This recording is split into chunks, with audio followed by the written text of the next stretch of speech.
ರಾಷ್ಟ್ರಗೀತೆ.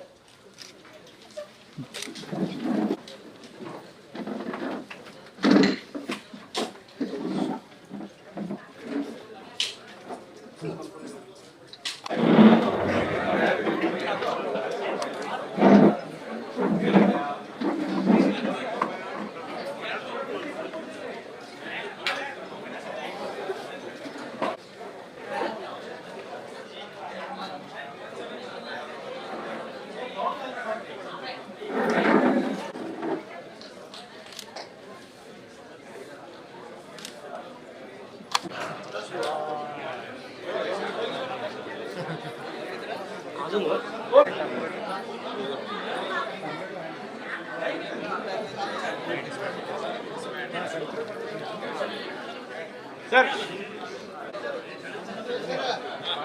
सर सब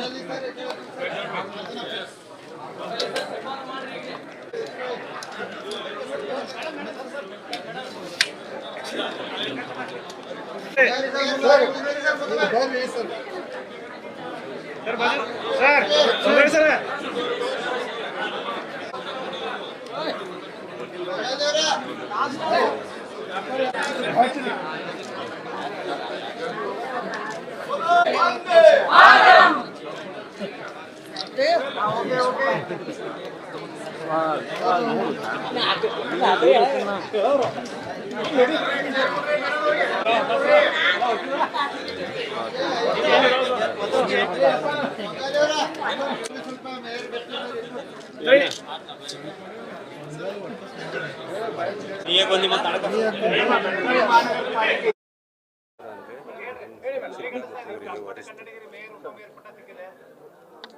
ಎಲ್ಲ ನನ್ನ ಬೆಳಗಾವಿ ಜನತೆಗೆ ನನ್ನ ನಮಸ್ಕಾರ.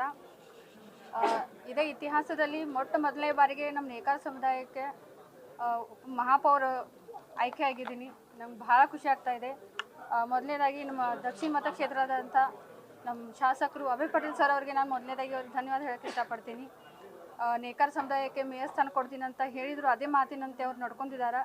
ಮತ್ತೊಮ್ಮೆ ನಾನು ಅವರಿಗೆ ಧನ್ಯವಾದನ ಹೇಳೋಕ್ಕೆ ಇಷ್ಟಪಡ್ತೀನಿ.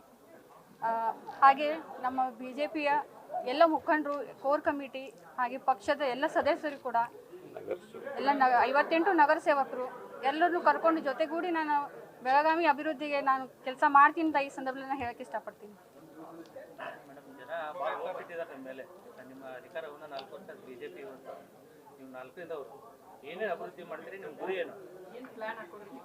ನಾನು ಬೆಳಗಾವಿಯನ್ನು ಸ್ವಚ್ಛತೆ, ಬೆಳಗಾವಿಯನ್ನು ಹಾಗೆ ನಾನು 58 ನಗರ ಸೇವಕರನ್ನ ಎಲ್ಲರನ್ನೂ ಜೊತೆಗೂಡಿ ಎಲ್ಲರನ್ನೂ ವಿಶ್ವಾಸದಲ್ಲಿ ತಗೊಂಡು ನಾನು ಕೆಲಸ ಮಾಡ್ತೀನಿ ಅಂತ ಹೇಳಕ್ಕೆ ಇಷ್ಟಪಡ್ತೀನಿ.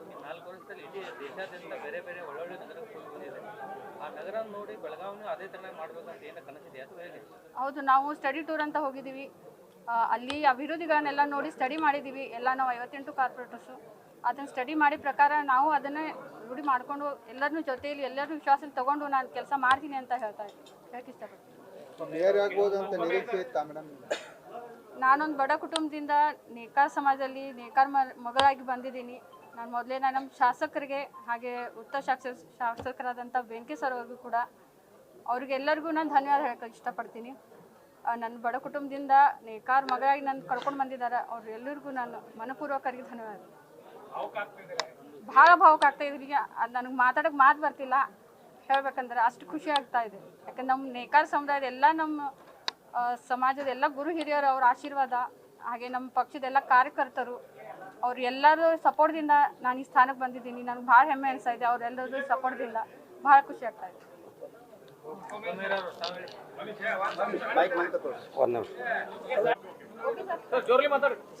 ಬೆಳಗಾವಿ ಮಹಾಜನತೆಗೆ ನನ್ನ ನಮಸ್ಕಾರಗಳು. ಇವತ್ತಿನ ದಿವಸ ಭಾರತೀಯ ಜನತಾ ಪಕ್ಷದಿಂದ ಇವತ್ತು ಮಹಾನಗರ ಪಾಲಿಕೆಯ ಚುನಾವಣೆಯಲ್ಲಿ ಪ್ರೀತಿ ಕಾಮ್ಕರ್ ಅವರನ್ನು ಮಹಾಪೌರರನ್ನಾಗಿ ಮಾಡಿದ್ದಾರೆ. ಹಾಗೆ ನಾನು ಹನುಮಂತ ಕೊಂಗಾಲಿ ನನ್ನನ್ನು ಉಪಮಹಾಪೌರರನ್ನ ಮಾಡಿದ್ದಾರೆ. ಆ ಪಕ್ಷಕ್ಕೂ ಆ ಪಕ್ಷದ ಸಾಕಷ್ಟು ಜನ ವರಿಷ್ಠರು, ವಿಶೇಷವಾಗಿ ನಮ್ಮ ದಕ್ಷಿಣ ಶಾಸಕರು ಇರ್ಬೋದು, ಗುರುಗಳಾದ ಎಂ ಬಿ ಜಿರ್ಲಿ ಇರ್ಬೋದು, ಅನಿಲ್ ಬೆನಕೆ ಅವರು ಇರ್ಬೋದು, ಅಧ್ಯಕ್ಷರಾದ ಗೀತಾ ಸುತಾರ್ ಅವರು ಇರ್ಬೋದು, 58 ಜನ ಶಾಸಕರಲ್ಲಿ 37 ಜನ ನಮ್ಮ ಶಾಸಕರು, ನಮ್ಮ ನಗರ ಸೇವಕರು, ವಿಶೇಷವಾಗಿ ಇವರು ಎಲ್ಲರನ್ನೂ ಕೂಡಿ ಕರ್ಕೊಂಡೋಗಿ ನಾವು ಬೆಳಗಾವಿಯನ್ನು ಅಭಿವೃದ್ಧಿಯತ್ತ ಒಯ್ಯಬೇಕಾಗಿದೆ. ಏಕೆಂದರೆ ನಮ್ಮ ಮುಂದ್ಗಡೆ ಇರುವಂಥ ಗುರಿ, ಈಗಾಗಲೇ ನಾವು ಸ್ಟಡಿ ಟೂರ್ ಅಂತ ಇಂದೋರ್ ಹೋಗಿ ಬಂದಿದ್ದೀವಿ, ಜೈಪುರ್ ಹೋಗಿ ಬಂದಿದ್ದೀವಿ, ಚಂಡೀಗಢ ಹೋಗಿ ಬಂದಿದ್ದೀವಿ. ಆ ಮಾದರಿಯಲ್ಲಿ ನಮ್ಮ ಬೆಳಗಾವಿಯನ್ನು ಮಾದರಿ ನಗರವನ್ನಾಗಿ ನಾವು ಮಾಡಬೇಕಾಗಿದೆ ಮುಂದಿನ ದಿನಗಳಲ್ಲಿ.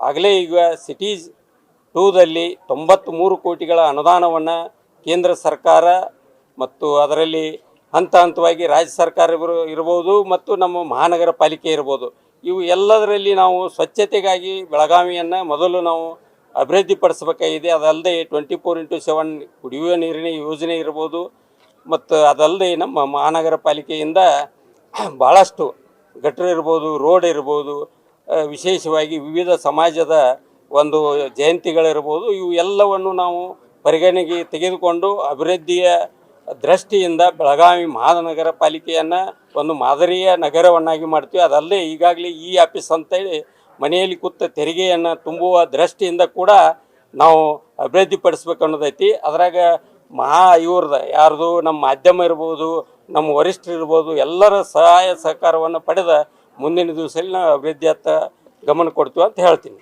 ಈಗ ಗೊಂಗಾಲಿ ಅವರೇ, ತಾವು ಈಗ ಉಪಮಹಾಪೌರಾಗಿದ್ದೀರಿ, ತಾವು ನಗರ ಸೇವಕರಿದ್ದಾಗ ತೆರಿಗೆ ವಂಚನೆ, ಕೋಟ್ಯಾಂತರ ರೂಪಾಯಿ ತೆರಿಗೆ ವಂಚನೆ ಬಗ್ಗೆ ನೀವೇ ವಿಷಯ ಪ್ರಸ್ತಾಪ ಮಾಡಿದ್ರಿ. ಈಗ ಉಪಮಹಾಪೌರಾಗಿದ್ದೀರಿ, ಯಾವ ರೀತಿಯಾಗಿ ತನಿಖೆ ಮಾಡಿ ನ್ಯಾಯ ದೊರಕಿಸ್ಕೊಡ್ತೀರಿ ಅದನ್ನು? ತೆರಿಗೆ ವಂಚನೆ ಅಂದ್ರೆ ನಮ್ಮಲ್ಲಿ ತಮಗೆ ಗೊತ್ತಿದೆ, ನಾವು ಆಡಳಿತಕ್ಕೆ ಬಂದ ಮೇಲೆ 21ರಿಂದ ನಾವು ಏನು ಆರಿಸಿ ಬಂದು ಅಧಿಕಾರ 23ರಲ್ಲಿ ತೆಗೆದುಕೊಂಡು 23ರಿಂದ ನೀವು ತೆರಿಗೆಯನ್ನು ಲಾಗು ಮಾಡಬೇಕಂತೇಳಿ ನಮಗೆ ಸರ್ಕಾರದ ಒಂದು ಪತ್ರ ಬಂದಿತ್ತು. ಬಟ್ ನಾವು ಅಧಿಕಾರದಲ್ಲಿ ಇದ್ದದ್ದನ್ನು ನಾವು ಮಾಡ್ತೀವಿ. ಹಿಂದ್ಗಡೆ ನಮ್ದು 21ರಿಂದ 22ರೊಳಗೆ ಅಧಿಕಾರದಾಗ ಇರಲಿಲ್ಲ, ಅದನ್ನು ಕೂಡ ಮಾಡತ್ತೆ ಸರ್ಕಾರದಿಂದ ಏನರ ಸಲಹೆ ಸೂಚನೆಗೆ ಬಂದರೆ ಮಾಡ್ತೀವಿ ಅಂತ ಹೇಳಿದ್ವಿ. ಆ ಒಂದು ನಿಟ್ಟಿನಲ್ಲಿ ನಮಗೆ ಸರ್ಕಾರದಲ್ಲಿ ತಿಕ್ಕಾಟ ಆಗಿದೆ, ತಮಗೆ ಗೊತ್ತದ. ಅದನ್ನು ಮಾನ್ಯ ದಕ್ಷಿಣ ಶಾಸಕರು, ನಮ್ಮ ಎಲ್ಲ ಪಕ್ಷದ ವರಿಷ್ಠರು ಕೂಡ ಅದನ್ನು ರಾಜ್ಯಪಾಲರವರಿಗೆ ಒಯ್ದು ಅದರಲ್ಲಿ ನಾವು ಸಕ್ಸಸ್ಫುಲ್ಲಾಗಿ ಹೋರಾಟವನ್ನು ಮಾಡಿದ್ದೀವಿ. ಅದು ತಮಗೂ ಕೂಡ ಗೊತ್ತಿದೆ. ಪ್ರತಿ ವರ್ಷ 3ರಿಂದ 5% ತೆರಿಗೆ ಬಗ್ಗೆ ತಾವು ಕೇಳಿದ್ದೀರಿ, ಅದನ್ನು ನಾವು ಇಂಪ್ಲಿಮೆಂಟ್ ಮಾಡಿ ಕೊಡಬೇಕಾಗ್ತೈತಿ. ಮತ್ತು ಅದಲ್ಲದೆ ಸಬ್ ರಿಜಿಸ್ಟರ್ ವ್ಯಾಲ್ಯೂ ಗೈಡ್ಲೈನ್ಸ್ ಪ್ರಕಾರ ಏನು ರಾಜ್ಯದ ಏನು ಗೈಡ್ಲೈನ್ಸ್ ಬರ್ತೈತಿ ಅವಾಗ ಕೂಡ ನಾವು ಹೆಚ್ಚಿಗೆ ಮಾಡಿದ್ದು ಸರಿ ಇದೆ ಅಂತ ಹೇಳ್ತೀನಿ. ಅದು ಏನರ ಹೊರೆಯಾಗಿದ್ದರೆ ಮುಂದಿನ ದಿವಸದಲ್ಲಿ ನಾವು ಪರಿಗಣಿಸ್ತೀವಿ ಅನ್ನುವಂಥ ಮಾತು. ಪರ್ಟಿಕ್ಯುಲರ್ ಆಗಿ ವೇಗ ಹೆಲ್ಮೆಟ್ ಬಗ್ಗೆ ಪರ್ಟಿಕ್ಯುಲರ್ ಆಗಿ ವೇಗ ಹೆಲ್ಮೆಟ್ ಬಗ್ಗೆ ನಿಮ್ಮ ಅಧಿಕಾರಿಗಳು ಬಹಳ ಲಂಚವಾಗರಾಗಿದ್ದಾರೆ, ಆ ನಿಲ್ಲಿಸುವಲ್ಲಿ ನೀವು ಪ್ರಯತ್ನ ಮಾಡ್ತೀರಾ ಅಂತೇಳಿ? ಎ ಖಾತಾ ಬಿ ಖಾತಾ ಸಿಸಿ ಕೊಡೋದಾಗಿರ್ಬೋದು, PID ನಂಬರ್ ಕೊಡೋದು ಬಹಳ ವಿಳಂಬ ಆಗ್ತಾ ಇದೆ. ಮತ್ತೆ ಏಜೆಂಟ್ರು ನಮ್ಮ ಅಧಿಕಾರಿಗಳು ಭ್ರಷ್ಟಾಗಿದ್ದಾರೆ. ಎಲ್ಲ ಸಾದಾ ಜನ ಸಹಿತ ಇಲ್ಲಿ ಯಾರು ಬರ್ತಾರೆ ಕಂಪ್ಲೇಂಟ್ ತೊಗೊಂಡು ಅವ್ರಿಗೆ ಈಸಿಯಾಗಿ ತೆರಿಗೆ ತುಂಬೋದು ಹಿಡ್ಕೊಂಡು ಮತ್ತೊಂದು ಇರ್ಬೋದು, ಇದನ್ನೆಲ್ಲ ಈಸಿಯಾಗಿ ಏನು ಅಲ್ಲಿ ಭ್ರಷ್ಟಾಚಾರ ನಡೆದಿದ್ರೆ ಅಂಥ ಅಧಿಕಾರಿಗಳಿಗಂತೂ ತಾವು ನೋಡಿದ್ದೀರಿ. ಕಳೆದ 3 ವರ್ಷಗಳಲ್ಲಿ ಅವ್ರಿಗೆ ಉಳ್ಗಾಲಿಲ್ಲ. ದಯವಿಟ್ಟು ನೀವು ಎಲ್ಲ ಜನತೆಗೆ ಕೋಆಪ್ರೇಷನ್ ಮಾಡಿರಿ. ಅಂಥ ಅಧಿಕಾರಿಗಳ ಜೊತೆ ನಾವು ಸಹಕಾರ ಮಾಡ್ತೀವಿ. ಅದನ್ನು ಬಿಟ್ಟು ನೀವು ಹೇಳ್ದಂಗೆ ಅಂಥದ್ದು ಏನು ನಡೆದಿತ್ತು, ಜನತೆಗೆ ಮೋಸ ನಡೆದತ್ತಂದ್ರೆ ಆ ಅಧಿಕಾರಿಗಳು ದಯವಿಟ್ಟು ನೀವು ಇಲ್ಲಿಂದ ಬಿಟ್ಟು ಬೇರೆ ಕಡೆ ಹೋಗಬೇಕು ಅಂತೇಳಿ ನಮ್ಮ ಸಲಹೆ ಇದೆ.